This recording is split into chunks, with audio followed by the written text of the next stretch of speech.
Hello, I'm back. I'm sorry I ran out of time before. However, I really did want to quickly revisit the rubric just to refresh your memories. And I feel like it's really important to go through some of the specific details and reasons about why I chose what I chose for this model project. And it's also important to explain the citations and why I'm using colons for full sentence lead-ins and how to cite correctly. Even though we have models, I still feel like it's really important to do that. But I promise I'm going to move more quickly and I'm not going to spend time going through every example. However, I'm going to finish up with the one that I started before I ran out of time.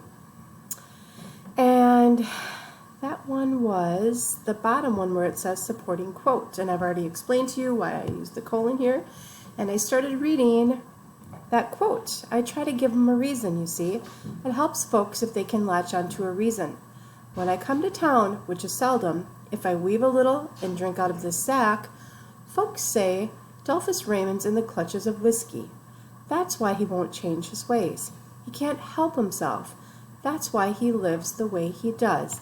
You'll see that my quotation mark ends here, followed by the parenthetical citation, author's last name Lee, page number, period always goes after that last parenthesis. Now, up above, I had the image of the bottle that many people in Macomb assumed was alcohol, but it was really Coke.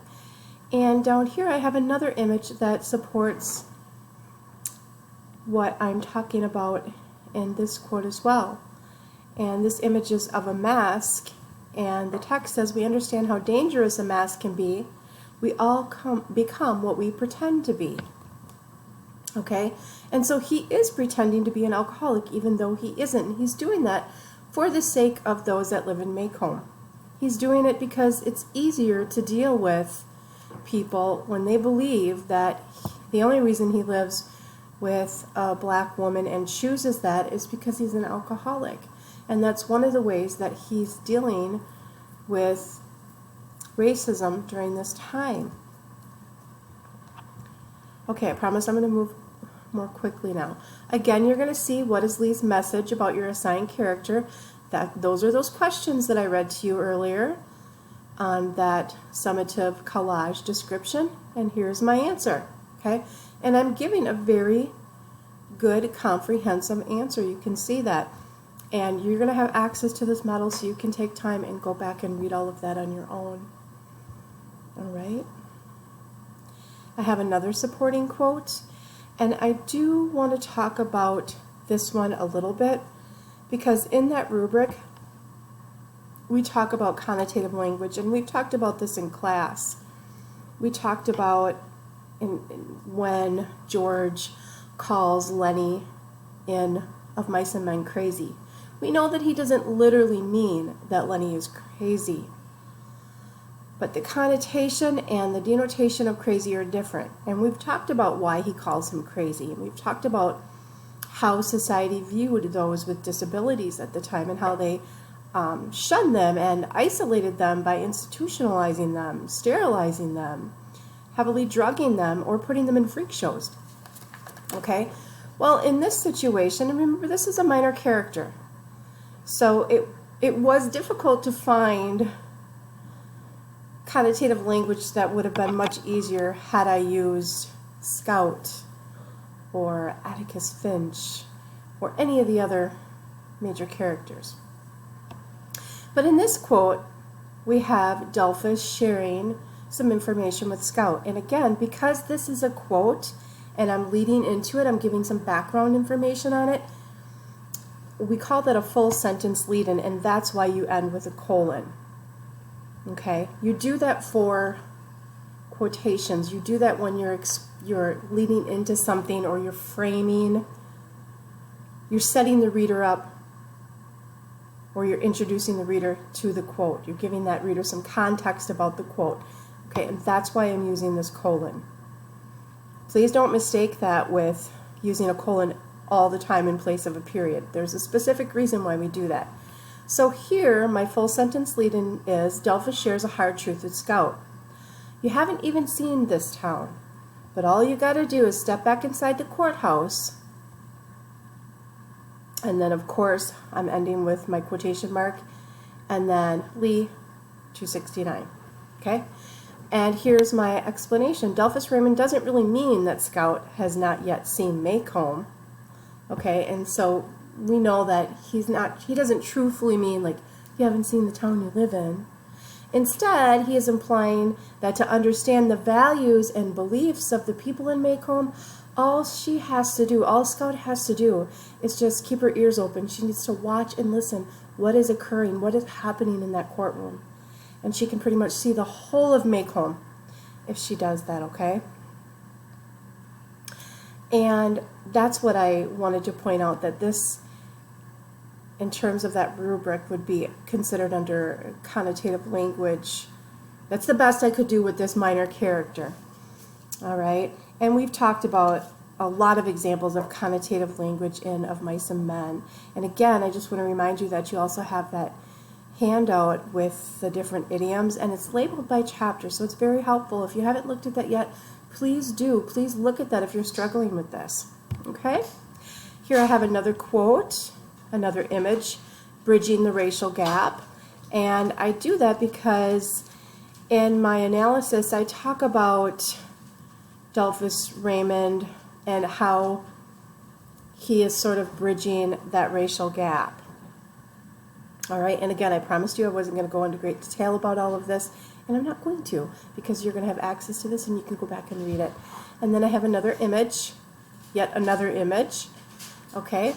And this is where I'm talking about looking through a lens that shares perspectives rather than looking through a lens of racism, like many people do in Maycomb. And I'm thinking about the colors here and what they represent. We have black and white. Okay, so this isn't just an image. I'm thinking about symbolism here. Again, I'm taking those questions, I'm bolding them, and I'm answering specifically every single question about my character. Now, in the very beginning, and this is the end of my collage.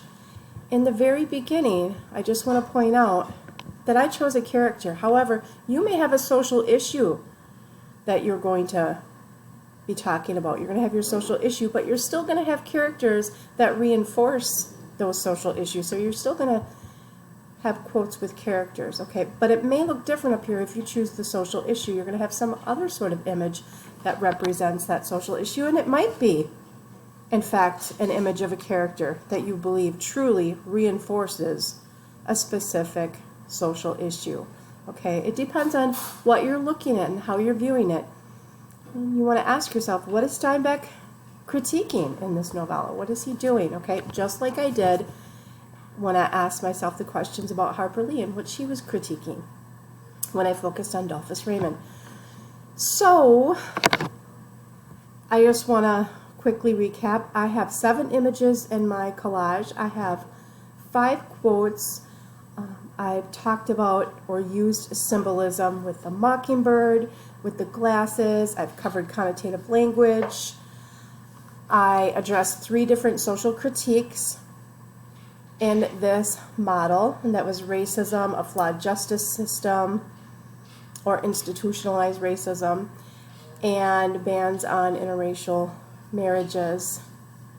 So I've covered quite a bit with this, okay? So again, 7 images, 5 quotes, 3 social critiques. I have symbolism and connotative language. All right? And those are the things that you want to keep in mind. You also want to make sure that you're appropriately citing when you do cite those quotes, either direct or paraphrasing. Okay, so you want to make sure that you're doing that.